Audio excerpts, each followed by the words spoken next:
De avanzar y de recibir a esta hora a Emiliano García Coso, decano internacional de CEISA. Emiliano, muy buenos días. Muy buenos días, Eva, ¿cómo estás? Estamos alimentando a esta hora la crónica de la mañana con las múltiples referencias empresariales, pero sin lugar a dudas las tensiones geopolíticas, esa geoeconomía está cobrando toda la máxima atención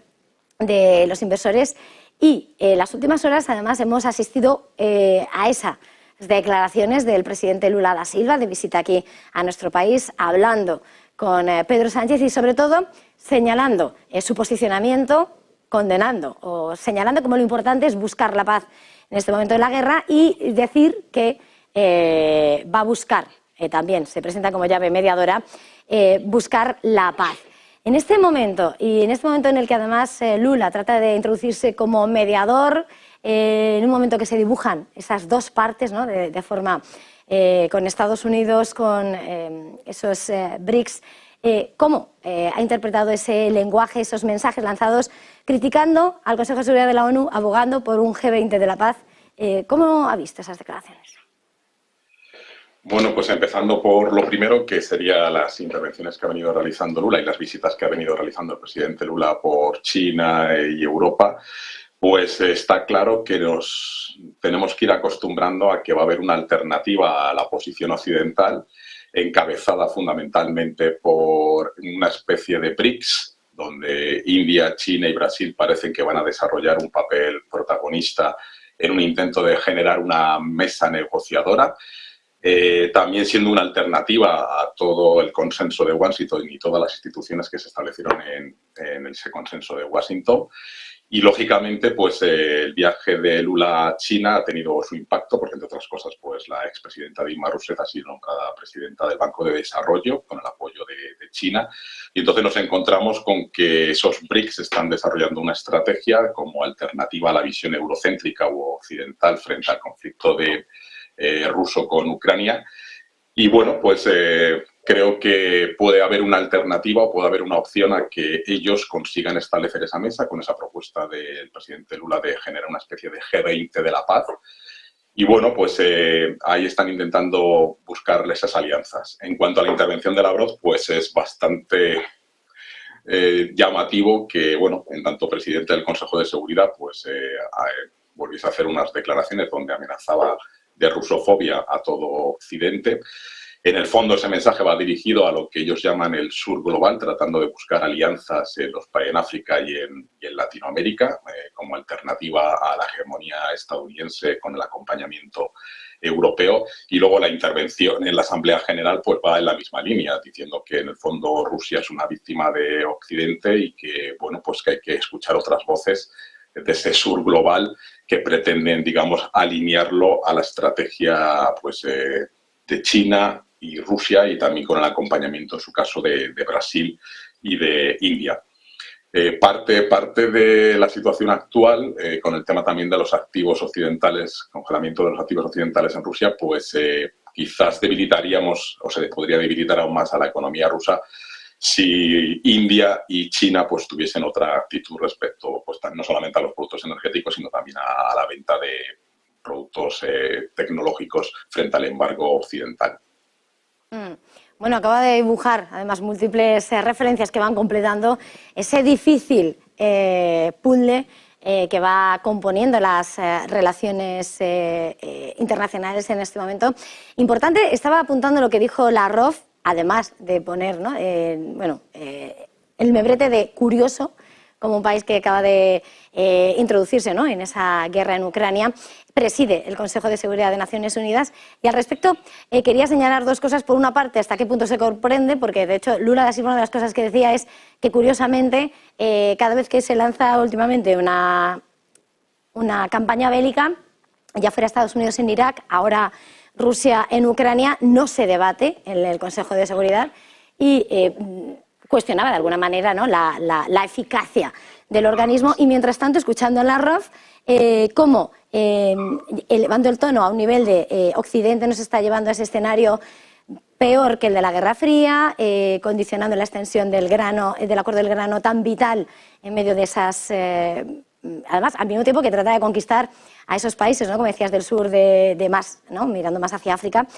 ¿Hasta qué punto en ese juego estratégico el discurso de Rusia es para captar más aliados que para realmente llevar a cabo sus amenazas? Bueno, todos debemos ser conscientes que el Consejo de Seguridad necesita una reforma. Se lleva hablando años de esa reforma necesaria del Consejo de Seguridad. De hecho, el propio Lavrov planteó la necesidad de hacer esa reforma e incluir, por supuesto, a Brasil e India,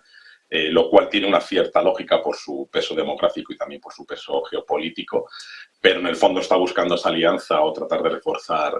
los BRICS. Y luego, pues obviamente hay una especie de tablero mundial donde pues China especialmente y también en el caso de Rusia pues ya tienen un dominio de parte de la zona africana donde tienen importantísimas inversiones, importantísima también ayuda al desarrollo que han venido ofreciendo los últimos años, especialmente en el caso de China, donde su política es no interferir en los asuntos internos, lo cual facilita a muchos gobiernos africanos de dudosa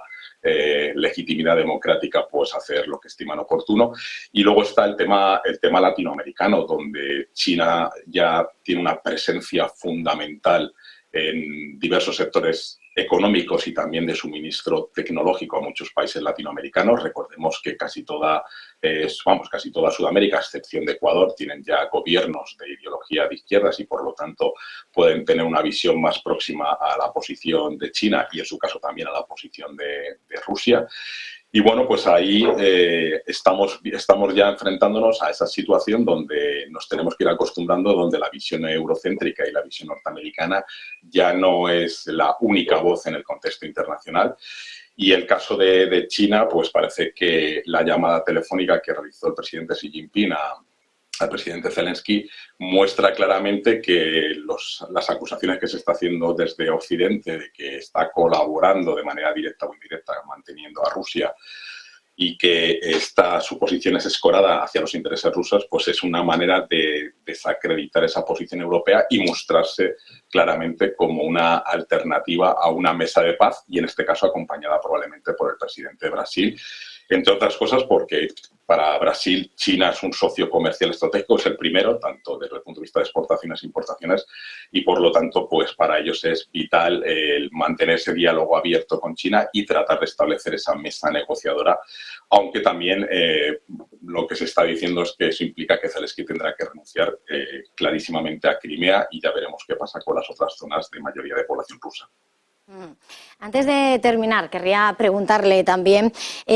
por esa conversación de la que tanto, evidentemente, estamos haciéndonos eco, esa conversación que se ha hecho esperar más de un mes desde que Xi Jinping dijo que va a hablar con Zelensky, que yo creo que también ese tiempo, ¿no? Es también para analizar, pero en el que decía, vale, voy a enviar un representante a Ucrania, esto pasa por el diálogo y de alguna manera se convierte, ¿no?, ya en la reina del tablero. ¿Cómo hay que interpretar ese movimiento? Bueno, pues claramente como un movimiento donde China está diciendo a Occidente, frente a las múltiples acusaciones habituales, que ellos son una alternativa, que ellos tienen una capacidad negociadora y que además presentan una mayor, comillas, neutralidad en este conflicto entre Rusia y Ucrania y por lo tanto el enviado especial chino en Ucrania como el nombramiento de un embajador en Pekín, pues claramente tienen que ir delimitando cuál es la posición ucraniana para en su caso trasladárselo a las autoridades rusas y ver si es factible ese acuerdo que todos deseamos pero que no está nada fácil habida cuenta de las renuncias a la integridad territorial que implicaría para Ucrania. Eso además tiene una variante para la propia China, porque lógicamente con su situación con reclamación permanente de Taiwán como parte de una China unida, pues determina que tampoco puede legitimar la invasión rusa de Crimea y de las provincias de Donetsk y Donetsk, y por lo tanto, pues bueno, digamos que en el momento actual es la única alternativa que tenemos y probablemente veamos más acciones, sobre todo en relación a esa idea también que ha planteado Lula de generar una especie de G20 de la paz. En todo caso, digamos, el resumen que se puede hacer es que China ya está claramente posicionada como un liderazgo mundial, que si logra el objetivo de sentar en la mesa negociadora y llegar a un acuerdo de paz, pues ya no es una posibilidad, sino una realidad de potencia hegemónica. Y además también, como probablemente sabrás, pues Estados Unidos ya la ha declarado también como una amenaza tecnológica con el lanzamiento reciente de nuevos satélites que harán que Beidou sea una alternativa pues, al GPS norteamericano y las implicaciones securitarias que eso tiene. Es decir, que todos, Europa y Estados Unidos, nos debemos ya mentalizar de que China está ahí y que va a desarrollar una labor fundamental en el proceso negociador, en términos económicos y comerciales, y que llegamos un poco tarde. No quisiera dejar de intervenir también que algo que se mencionó ayer en la rueda de prensa entre el presidente Lula y el presidente Sánchez, que es que los dos van a coincidir específicamente en las presidencias de la Unión Europea en el segundo semestre y en la presidencia de Mercosur. Tenemos una oportunidad única para tratar de cerrar y que se ratifique el acuerdo entre Mercosur y la Unión Europea, que se lleva negociando 20 años y que sería la única manera también de hacer algo de contrapeso a la presencia china en términos económicos, comerciales y de inversión. Pues muchísimas gracias por este tiempo de análisis, Emiliano García Coso, decano internacional de CEIS. Ha sido un verdadero placer. Feliz jornada, felices clases. Igualmente. Muchas gracias. Y nosotros con todo esto tenemos que hacernos eco a esta hora de lo que acaba de publicar el